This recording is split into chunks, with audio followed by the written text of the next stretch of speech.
Hey everyone, EG here. 6 days till I leave and I'm making a vlog style video today. I'm gonna take you with me on a little bit of my walk over to get some lunch over at Panda Express. Wanted to show you a little bit of what's going on in the apartment as far as the progress I've made. So let me turn the camera around here and show you. Okay, so this is what we got left. I got some bins. I got some bins in various places. I got some suitcases I'm selling. I sold most of the furniture except for that filing cabinet, that kitchen cart, and the bed. Pretty much most of everything else I sold. Actually, to most of it to one guy. It's really, you know, when you get one person that really just get your stuff. Anyway, you now are be able to see the mess. See, there's my little filming corner where I'll be later. And there's my guitar, which I have not sold yet. I've had a couple of people that asked about it, but nobody's actually come to see it. So honestly, it wouldn't break my heart if I don't sell it, except I don't really want to store it for that many months in a storage unit, but maybe what happens. Hey, so I'm walking over to Panda. It is a cold one today. I'm having all kinds of feelings right now, guys. Really excited about what's to come, really scared, really freaked out, really hopeful. Just a whole mash of emotions going on right now. It's just hard. It feels very surreal. It feels very surreal right now. Like I'm really between two worlds. I think when I got all the furniture out of there a couple days ago, or most of it, I mean, that was kind of a big mental turning point for me. We're on a quest for some Panda.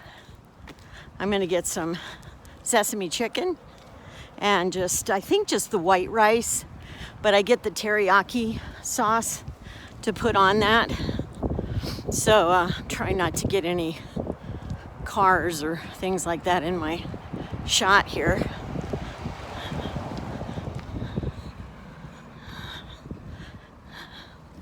So, yeah, it's really cold today. A lot colder than yesterday, it feels like. So I'll catch you on my way back. Okay, we got sesame chicken secured.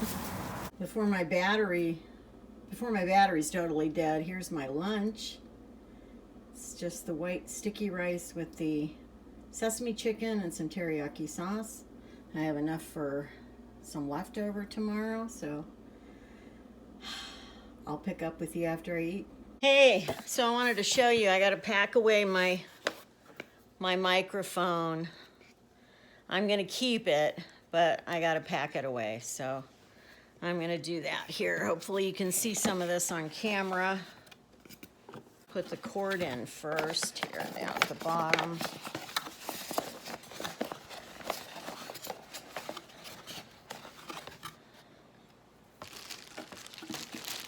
Microphone. Stick that in a bag. And we'll see how this goes.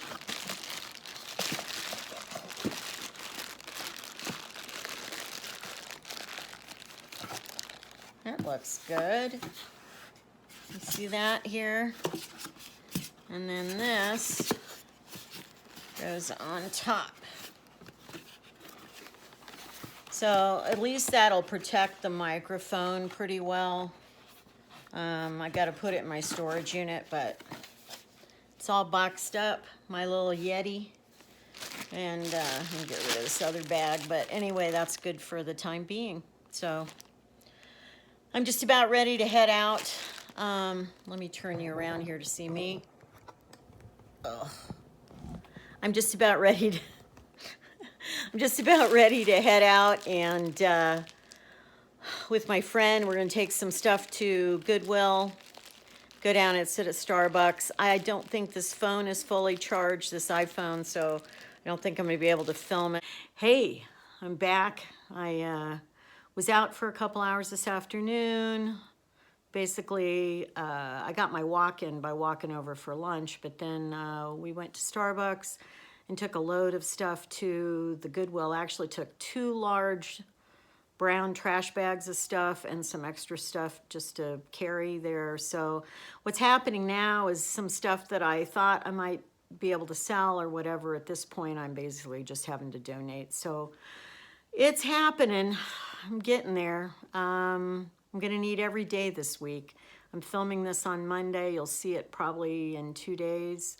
And I just wanted to talk a little bit more about all the feelings involved in this, you know, on this countdown right now. Well, first of all, you guys know I don't like to fly. So unfortunately, there's been a lot of air incidents lately that are, in fact, one just happened this morning in Toronto where a plane literally flipped over on landing, and I really don't need to see that stuff right now, but it's in the news. So yeah, I'm feeling a little more nervous than I normally would, but because I got to fly a week from tomorrow. So trying to hang together on that, just hang tough. But I'm just having a lot of feelings, you know, just interestingly, I remember feeling somewhat like this before I embarked on my year on the road. You know, when I lived out in my van, I had a lot of the same feelings, I think. I think I was a lot more optimistic about that than I am even about this. I'm a little bit more aware this time of just the difficulties and the problems, and, you know, the world is different. You know, we don't talk about it a lot anymore, especially, well, on YouTube, but I mean probably other social media as well. And I mean, talking about like how the pandemic changed us culturally. A lot of people don't really think it did because they think, oh, we moved past it and we got past that and we're fine now. But major events like that that affected the world did have a lasting impact on us culturally and societally.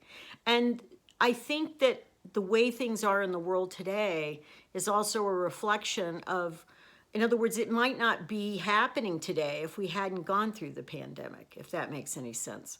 So I'm very aware of all that. Of course, the anthropologist in me is very aware of that, but you know, the world is not the same as it was pre-pandemic. It's not the same as it was pre 9/11 if you go back 24 years. It's not the same as that. You know, the world is always changing and things are always changing. And, you know, I know Europe has changed a lot. I'm sure when I get over there, I will notice the difference from the last time I was there 23 years ago. So there's a lot of thoughts in my head, and I'm not going over there with this kind of rose-colored glasses mentality, I guess is the way to say it. I'm going over there expecting I will enjoy it because my expectations are really low, to be honest. I'm going over there just wanting to soak up the culture and enjoy being in a different place. I'm not going to be doing a lot of what I would consider normal touristy things for the most part. I mean, occasionally I will. But, and I'll bring you guys along for those, but it won't always be that way. I'm going to have just normal days where I just go out for a walk and, you know, watch people and see what I uncover and, you know, see what it feels like in the city I'm in or the town I'm in. And, you know, I enjoy that kind of slow lifestyle. So for me, that's excitement enough for me. I don't need I don't need to be going all the time. And I'm just not, I've never been like that, even when I was younger. So that part I'm looking forward to. But I also know that it's going to seem different there. I will feel homesick at times, not for necessarily my apartment here or this particular town I've been living in. I think just generally for, you know, the culture I'm used to. I will feel that. I remember feeling that when I went to Africa in the Peace Corps, that I did get very homesick after about the first probably 2 months that I was there. I really started to feel it. Of course, a lot of it was missing back in those days. Being in Africa in the late 70s was, I mean, a dramatically different cultural experience than I think I will be experiencing on this trip. So I think that was part of it back then, was just the cultural difference, the technological differences back then. We didn't even have like phones to call, on, and things like that. So that's very different now. But it's normal to get a little homesick. And I'd actually be surprised if I didn't get a little homesick and miss certain things. And I'll be telling you about that when I'm over there. But in the last part of this video here, as I'm talking, I want to address something that, and I probably am going to explore that a little bit further in a video next week, but I had a viewer write, and it was a very nice message and or comment, and they basically said they were concerned about me because they had listened to my video on van life, the one I had done. I probably did that video a year and a half ago at least, and they had seen it, and they had heard what I said in there, that one of the things that was tough about being on the road was when you don't have a home to go back to, you don't have a home base, it makes it really challenging. That, if you go on the road for a couple of months, but you always know you could go home, it's different. And I still believe that. I mean, that's still true. But they said they were concerned because even though I was going over to Europe and I had booked places to stay, and it wasn't like I was going to be homeless, like I was going to have a roof over my head over there. It wasn't the same. I wasn't going to have a home, and that I didn't have a place to go back to. And what they brought up was a very valid point. It does concern me. I don't think it concerns me as much as it would have 6.5 years ago, because the world has changed. I've changed. I'm not exactly the same person. And so I think because of that, although it concerns me to a point, I think maybe because of the age I'm at and the fact that in some ways it feels more appropriate to take this kind of risk now, because again, when would I ever do it again? So the fact that I don't have a place to come back to, yes, would that be ideal? Would it be great to have a place to come back to? Of course it would. But I don't. And I can't, because I can't afford to do that.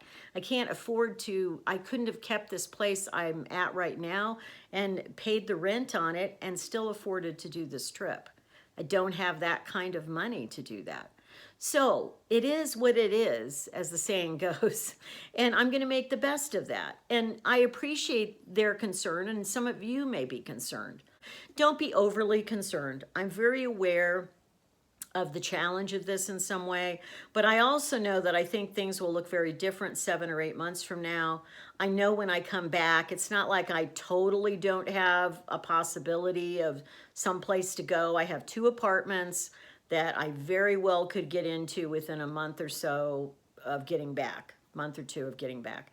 And in the interim, I have an option for a place that I could rent, like in Reno, for instance, when I come back, like short term. So I'm not worried about being out on the streets or anything like that. I don't think it's going to come to that.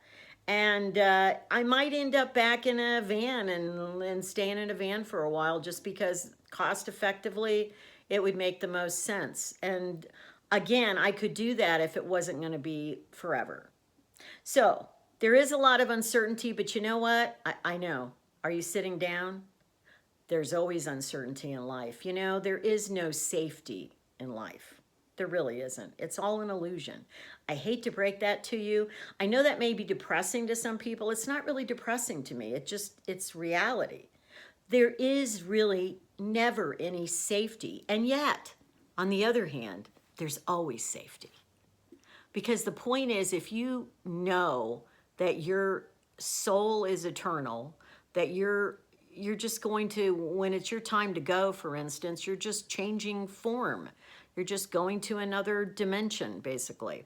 I know I just got all spiritual all of a sudden on you, but if you really believe in an afterlife, let me just put it that way, then what is there to be afraid of? You live your life to the fullest, and at the end of this life, there's another life, basically. No matter what form you give it or how you imagine it, there is another existence. Your existence continues. And most people that live on planet Earth do believe in that to some degree or another. There are people that believe there's nothing after death, but most people do believe in something. And I do believe in that. So for me, I have to remind myself, what is there to be afraid of? Now, if I were younger and was afraid on missing out on a lot of things in my life, maybe I would feel differently. But at my age, it kind of helps because I don't have the same level of fear I would have had 30 years ago. That's just a fact. I know that I don't. And that doesn't mean I'm still not going to be careful and take care of myself and be cautious at times. Of course I will. There's nothing to be gained if you don't put yourself out there a bit in life and take a risk once in a while. Not a crazy risk, but just a well thought out risk. That's part of living. That part of me is not really that worried, I guess is the way to say it. So while I appreciate and I want to just, you don't have to, all of you do not have to keep telling me that you're all concerned or worried or whatever. I'm very aware of things to be concerned about, and I will get through this. And if I don't, then I won't get through it. And it's okay too. I'm hoping I get through it. I'm hoping it will be fine. So I just wanted to share that with you a little bit. I'm going to go into that a little more probably in next week's video, a bit about the whole psychology of really becoming homeless. I mean, I'm willingly becoming homeless once again in my life, which I did not think I would do.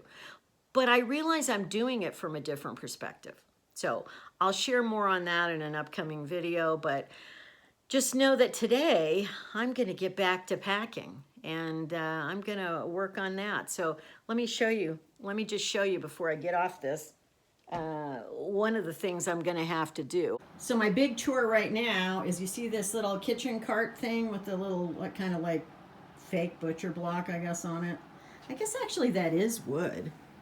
It is wood. But I'm going to have to take everything off this and put it in a bin because I am going to put this on Facebook Marketplace for sale. So that's my next chore, and then after that I'll probably pack up another couple of bins because we got to go take that to storage tomorrow. So I'm going to sign off here. I'll see you in the next video, and until then, be kind always and keep moving forward. Take care. Bye.